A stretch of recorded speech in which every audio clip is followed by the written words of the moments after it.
Welcome back to my channel, guys. Today I am here. That's not gonna work. Welcome back to my channel, guys. Today I am here with my what I watched in November video. I'm gonna try to remember where all of these are, but I might get some mixed up. But first, on Hulu, Girk and I did watch 911 seasons 1, and we are caught up with season 2. We actually talked about watching the show quite a while ago and just never got around to watching it. And then finally, with the convenience of having like Apple TV now, we just decided to watch it, and it was so good. It really does, I think, put an accurate perception into what it's like to be a first responder. I think the humor, the stress, you know, the whole taking the job with you home conversation or topic, I think that they address all of it very, very well. Well acted, it's very funny, and the characters are so well written and well acted that you really connect with them right away. I think that's really hard to do with a TV show, to do in the first couple episodes of a pilot season. I think it's a great combination of making you feel every emotion, and I highly recommend it. I really love it. I hope that it goes for a very long time. Then, hail the mighty Lord that you believe in, because we finished Scandal. I'm so excited to be done with it. I love Scandal so much, but honestly, I'm over it. Like, the last season was the worst. Really hated the ending.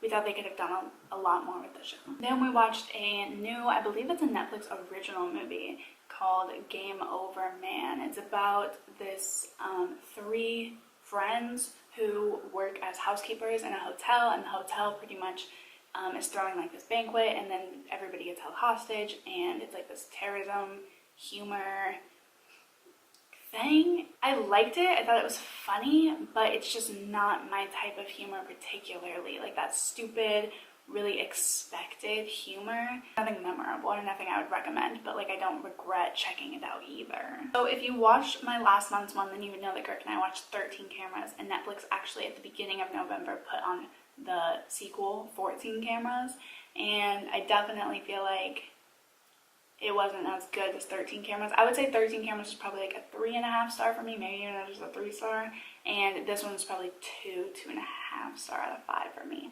I just thought everything was really expected. I did like that it continued the story of 13 Cameras. It kind of cleared up some of the cliffhangers, if you will, of 13 Cameras, but I still just wasn't fully invested. I still just didn't really care. It was gross, and I do like the fact that it is like a realistic horror thriller movie. I think those are the scariest in my opinion, but they're starting to make it unrealistic with how long they keep dragging it out, to be honest. And I guess spoiler alert, so skip a little bit ahead if you don't want to know this, but they leave room for there to be another one, and I just don't want another one. Then, not on Netflix or Amazon Prime or Hulu, I actually watched the new Slenderman movie. I was over at my brother and sister-in-law's house, and my sister and I were trying to watch a good horror movie, because we're both horror movie fanatics, and we rented the new Slenderman, and we both agreed that it was good, but it was so predictable, and there was never a point where it was actually scary. It was a very teen scream type of movie. The main characters are all like 15 or something, 16, like that. The older I get, the harder I find myself being able to connect with those characters, even in a movie like a horror movie. I just find them extremely cheesy now, and unrealistic. Like, where are your parents during all this?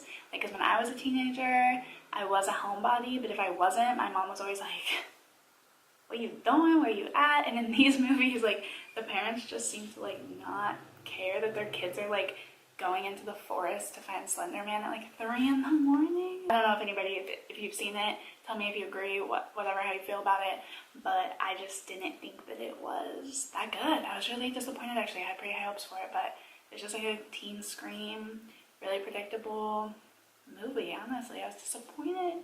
And this morning, actually, Girk and I finished Maniac on Netflix with Emma Stone and Jonah Hill. We're really skeptical at the beginning of if we'd like it or not, because it started off pretty slow. It's very confusing, the beginning. Anything sci-fi, in my opinion, is going to take just a little bit of time to kind of get your head around really what's going on, what's this reality like. And I ended up really liking it. I connected with the characters. I like that there is only one season. I like that it's a, what are they calling it? Like a series movie, is that what they're calling it? Something like that, where it's pretty much a long movie split up into episodes, but there's only like one season.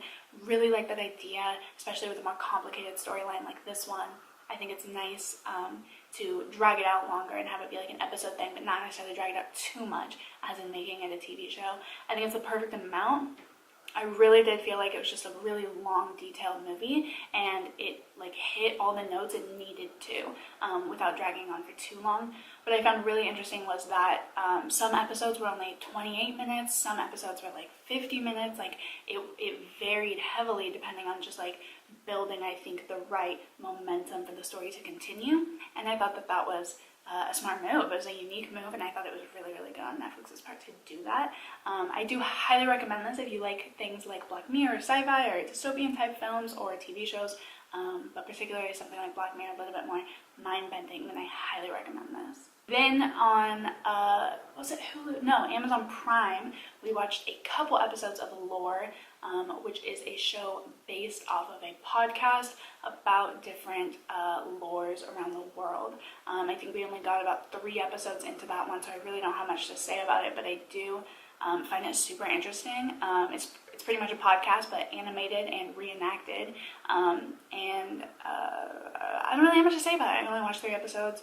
I think there's only 10 episodes, but I find it interesting. If you're into history and mythology and lore type stuff, then you'll probably like Lore, but that's something of heavy interest to me, which is why I think that I really enjoy it. Then, because it is clearly getting into Christmas time, I have my tree up there. Look, wow, my little guy again. But because it's getting into season, Girk and I watched, sorry, I'm like all over the place. I'm trying to figure out what I watched first. We watched Christmas Chronicles, which is a Netflix original movie. It's so funny. I thought it was amazing. It's definitely, it's a funny Christmas movie with a lot of adult humor, but it's not as adult humor as like Bad Santa, where you like can't have your kids watch it. Like, I put it on for my nephews on Thanksgiving, and they really liked it. I mean, Girk and I laughed out loud a lot at that movie, way more than I think we both were anticipating. So it clearly is like, I think, funny. On Netflix, Girk and I watched a movie. I think it actually was a Netflix original. I think it was, and it was called Christmas Inheritance. The acting wasn't good. The storyline was so dull, in my opinion. Definitely would not recommend it. I thought it was really boring, and it didn't make me feel happy at all. I'm actually trying to think if we even fully finished it now that I'm thinking about the ending. I don't think we did. If you're in the mood for a holiday one, at least on Netflix right now, as far as my recommendations could go, I would watch the Christmas Chronicle. So that is everything that I watched for November. I hope that you guys enjoyed this video. Be sure to like it if you did, and don't forget to leave a comment letting me know what you watched in November, or if you watched any of these, be sure to let me know your thoughts, and we can talk about how we both feel about it. I hope that you guys enjoyed this video, and have a good day, and I will see you in the next one.